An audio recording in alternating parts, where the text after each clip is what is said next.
សូឡាអំណោយរបស់សម្ដេចបវរធិបតីហ៊ុនម៉ាណែតប្រែក្លាយជនបទក្នុងស្រុកអូររឹងអូទៅជាទីក្រុងនាពេលរាត្រី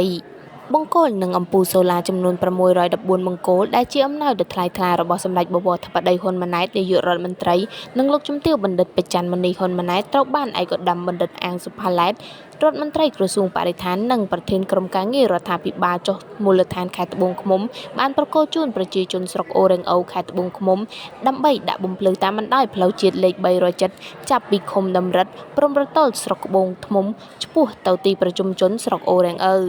ប្រជាពលរដ្ឋក្នុងស្រុកអូររឹងអូកំពុងទទួលបានពន្លឺពេញមូលដ្ឋានដោយសារអំពូលសូឡានេះហើយនៅទីនេះធ្វើឲ្យមានការរស់នៅរបស់ប្រជាពលរដ្ឋនៅក្នុងតំបន់ទីប្រជុំជនមួយនេះមានសកម្មភាពដូចនៅទីក្រុងដែរអ្វីដែលដូចទីក្រុងនោះគឺត្រង់ថាភ្លើងសូឡាដែលកន្លងមកត្រូវបានប្រសិទ្ធនាមថាជាភ្លើងទេវតាបានបំភ្លឺមូលដ្ឋាននិងផ្ដល់ឱកាសដល់ប្រជាពលរដ្ឋមានការរស់នៅប្រកបដោយភាពស្អាតមានសោភ័ណភាពបានសម្រាកលំហែរួមទាំងការដើរហាត់ប្រាណដោយប្រជាពលរដ្ឋនៅក្នុងទីប្រជុំជននិងទីក្រុង